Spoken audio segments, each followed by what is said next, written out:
Hello students, welcome to Expansion Path Academy day 13 of your economics domain classes. तो students last topic जो हमने समझा था वो था supply and determinants of supply.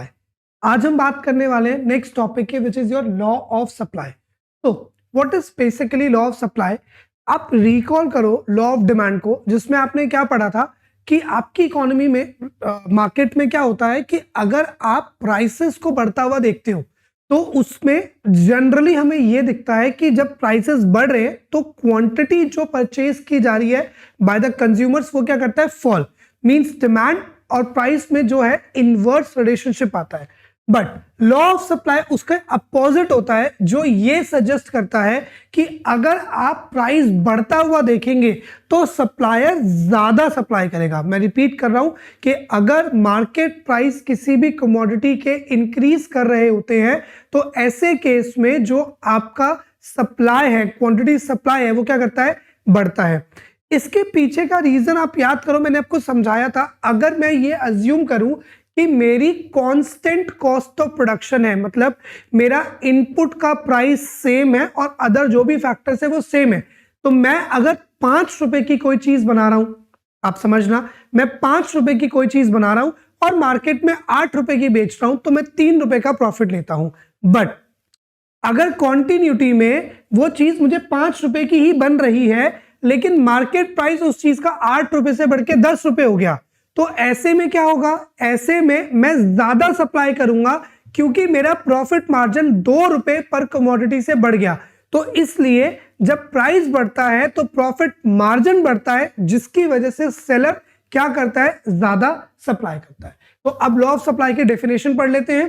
तो law of supply states that other things remaining the same an increase in the price of a commodity leads to an increase in its quantity supplied and vice versa.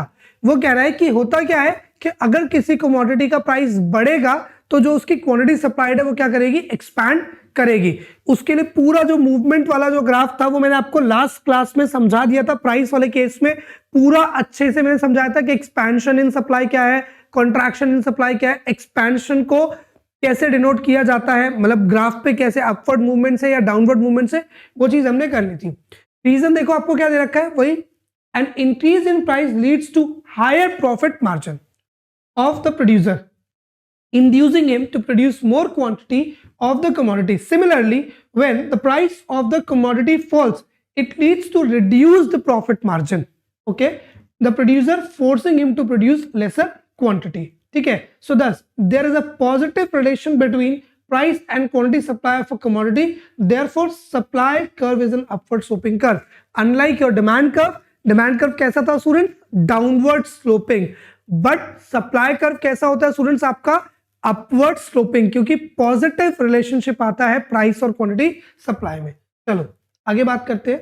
ये हमने graph ऐसे भी समझ लिया था. Supply schedule is just simple. Supply curve मैं आपको पढ़ा चुका हूं. अब ये चेंज इन शिफ्ट की बात कर रहा है, चेंज इन सप्लाई की बात कर रहा है. इस टॉपिक को समझ लेते हैं जरा.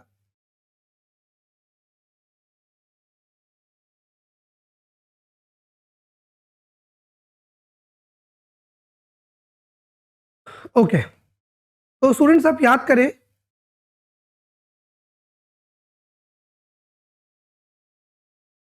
चेंज इन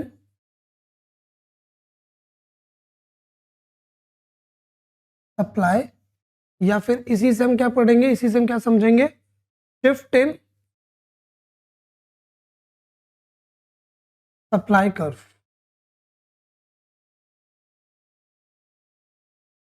आपको डिमांड वाला शिफ्ट याद है कि प्राइस को छोड़ के जितने भी अदर फैक्टर्स थे वो क्या करते थे, डिमांड को शिफ्ट करते थे, या तो राइटवर्ड या तो लेफ्टवर्ड. सेम प्राइस को छोड़ के बाकी जितने भी फैक्टर्स है वो सप्लाई को शिफ्ट करेंगे, या तो राइटवर्ड या तो leftward.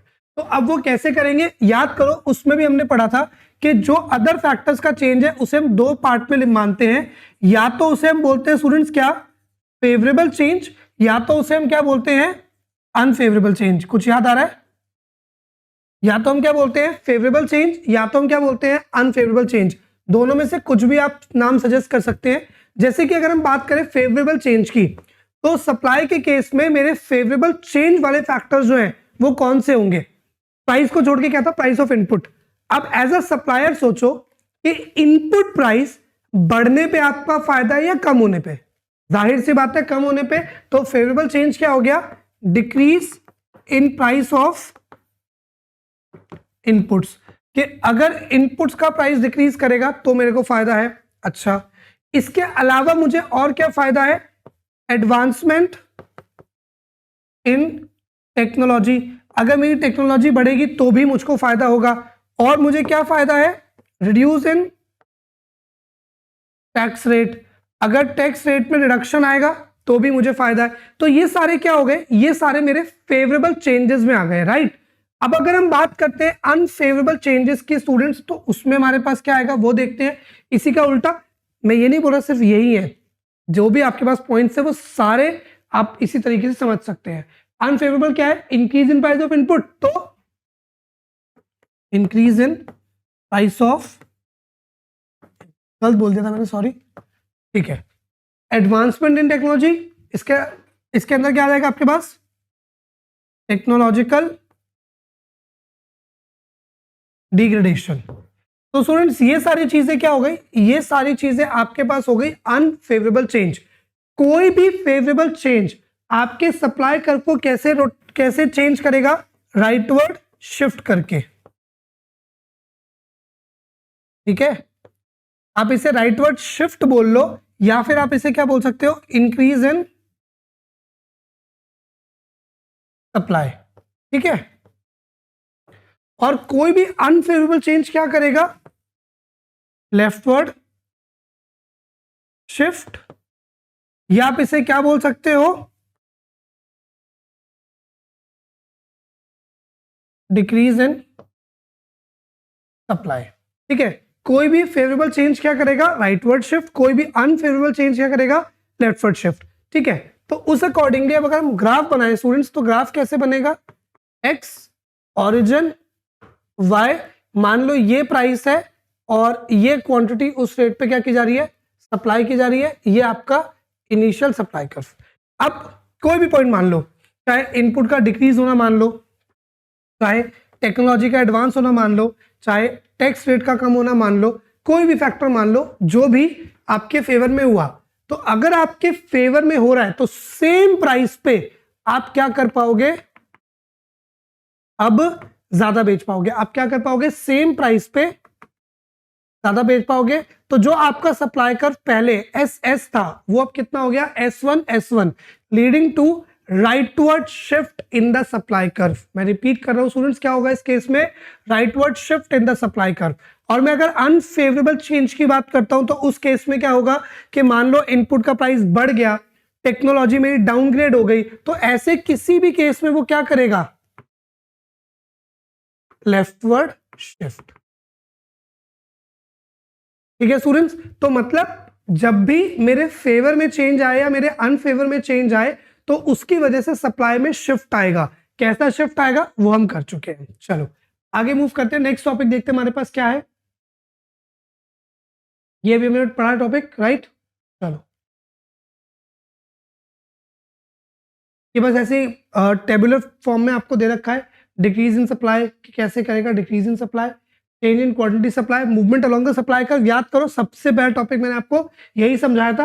And that was the real benefit कि जब हम डिमांड सप्लाई को एक साथ पढ़ लेते हैं तो हमें ये फायदा होता है कि टॉपिक इजीली रिलेट करता है, तो समझ में ज्यादा आता है। एक इसमें एक्स्ट्रा पॉइंट दे रखा है स्टूडेंट्स, ये भी हम देख लेते हैं। Effect of subsidy on production on supply curve of the good.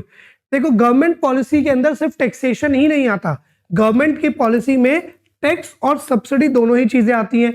Tax का इंपैक्ट तो हमने समझ लिया कि अगर गवर्नमेंट टैक्स रेट को बढ़ा दे या गवर्नमेंट टैक्स रेट को कम कर दे तो किस तरीके से इंपैक्ट हो सकता है। अब उसी जगह पे एक बार हम सब्सिडी की बात भी कर लेते हैं। सब्सिडी में क्या होता है, पहले याद करो सब्सिडी होती क्या है। कई बारी बहुत सी चीजों की प्रोडक्शन और कंजम्पशन को प्रमोट करने के लिए, जो कि कई बार किसी तरह की ना कोई एडवांस चीज लॉन्च होती है, अब कंट्री उसे जल्दी से एक्सेप्ट नहीं करती बहुत से लोग, तो ऐसे में ताकि लोग उस टेक्नोलॉजी उस टेक्निक से फेमिलियर हो जाएं, गवर्नमेंट उस चीज के ऊपर सब्सिडी दे देती है। जैसे आपको पता होगा गवर्नमेंट बहुत ज़्यादा इस टाइम पे फोकस कर रही है कि आप इलेक्ट्रिक व्हीकल्स के ऊपर शिफ्ट हो जाएं। तो अगर आप कोई भी इलेक्ट्रिक व्हीकल लेते हो तो उस पे आपको सब्सिडी दी जाती है। तो वैसे ही खादी की प्रोडक्शन करने पे सरकार आपको सब्सिडी देती है। तो बहुत सी चीज़ों की कंजम्पशन और प्रोडक्शन पे हमारी गवर्नमेंट हमें फाइनेंशियली असिस्टेंस देती है कि अगर वो 100 रुपए की चीज़ है तो गवर्नमेंट कहेगी कि आप ये चीज़ दे रहे हो तो हम आपको 95 90 के दे देंगे। तो वो जो हमें रिड्यूस्ड अमाउंट पे करने को मिल रहा है वो किसकी वजह से होता है स्टूडेंट्स? सब्सिडी। तो सब्सिडी का मतलब क्या है? सरकार के थ्रू दी जाने वाली फाइनेंशियल हेल्प। जरूरी नहीं है कि सिर्फ कंज्यूमर्स को मिले, जो हमें एलपीजी पे मिलती है प्रोड्यूसर्स को भी दी जाती है बहुत सी चीजों की प्रोडक्शन को प्रमोट करने के लिए। फिलहाल क्योंकि हम सप्लाई पढ़ रहे हैं तो हम अपनी स्टडी को कॉन्सेंट्रेट करेंगे प्रोडक्शन तक, ठीक है। मान लेते हैं कि गवर्नमेंट चाहती है कि ग्रीन एनर्जी जो है उसका बहुत ज्यादा प्रमोशन किया जाए, उसके ज्यादा से ज्यादा व्हीकल्स उसके बेचे जाए। तो जो लोग उस तरह का काम कर रहे हैं सरकार उनको सब्सिडी दे रही है। सब्सिडी से होगा क्या? सोच के देखो, जो इनपुट पहले उनको 50 रुपए का पड़ रहा था, अब वही इनपुट क्योंकि गवर्नमेंट की सब्सिडी के साथ आएगा तो they might get it at 40, 42, 45, कुछ भी प्राइस पे उनको मिल सकता है ना, क्योंकि अब तो उनको सब्सिडी पे आ रहा है। तो अब क्योंकि उनको सब्सिडी पे आ रहा है तो उनसे उनकी इनपुट कॉस्ट क्या हो गई? कम। और इनपुट कॉस्ट कम होना किस कैटेगरी में आता है? मेरे फेवरेबल कैटेगरी में। तो अगर मेरे फेवर में हुआ तो इसकी वजह से सप्लाई क्या हो जाएगी? ज्यादा। तो पढ़ लेते हैं। Subsidy is a form of financial economic assistance given by the government to the firms and households with the motive of general welfare. Suppose the government gives subsidy in production of the good. This raises total revenue, cost remaining unchanged, profits rise. This provides incentive to the producers to supply more units of output at the same price. तो इस तरीके से क्या होता है कि subsidy आपके supply को शिफ्ट कर सकती है राइट फॉर, और अगर गवर्नमेंट ने सब्सिडी रिमूव कर दी तो क्या हो जाएगा? Left for shift. चलो आगे बढ़ते हैं। ये कॉजेज दे रखे हैं हमारे पास इंक्रीज और डिक्रीज के, वही जो अभी मैंने कुछ पॉइंट्स लिखे थे यहाँ पे आपको टेबल की फॉर्म में लिख के समझा दिया। टेक्नोलॉजिकल प्रोग्रेस होगा तो शिफ्ट कैसा होगा? राइटवर्ड होगा। टेक्निक बिकम्स ऑब्सोलीट तो लेफ्टवर्ड होगा।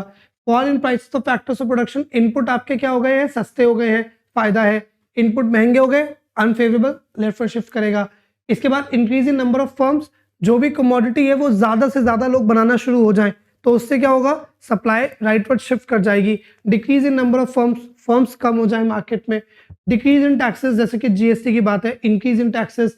Decrease in price of other goods in production, increase in price of other goods. When the government give subsidy या नेचुरल फैक्टर्स की वजह से कोई डैमेज वगैरह हो जाए तो लेफ्टवर्ड शिफ्ट। तो ये आपको शिफ्ट का पूरा केसेस दे रखा है, ठीक है स्टूडेंट्स। तो हमारे को सप्लाई कंप्लीट करने में कितने लेक्चर लगे? सिर्फ 2। रीजन क्या था? डिमांड आपने फ्रेशली पढ़ाई हुआ था तो डिमांड की मोस्टली थ्योरीज आपको यहाँ पे काम में आ गए। तो इस तरीके से आपका डिमांड और सप्लाई है ना। आपने मे बी एक बहुत इंपॉर्टेंट क्वेश्चन भी पढ़ा होगा कि डिमांड एंड सप्लाई जो होते हैं they are two important blades of a scissor, कि दोनों साथ रहेंगे तभी पूरी की पूरी कोई भी रिजल्ट जो है वो मिल सकता है। तो सेम आपके पास माइक्रो इकोनॉमिक्स में डिमांड सप्लाई होते हैं, दोनों को साथ पढ़ा जाएगा तभी आपके पास कोई फ्रूटफुल रिजल्ट आ सकते हैं। होपफुली आपको ये लेक्चर भी अच्छे से समझ में आया होगा स्टूडेंट्स। प्लीज अगर ये लेक्चर समझ में आ रहे हैं तो अपने फ्रेंड्स को, साथ में पढ़ने वाले लोगों को ज्यादा से ज्यादा शेयर करो। और आप लोगों को सीयूटी, आईपी मैट, क्लैट की कोई भी प्रिपरेशन करनी हो तो आप चैनल के इस वीडियो के डिस्क्रिप्शन में जाकर के सारी डिटेल्स ले सकते हैं। मिलते हैं नेक्स्ट वीडियो में। थैंक्स।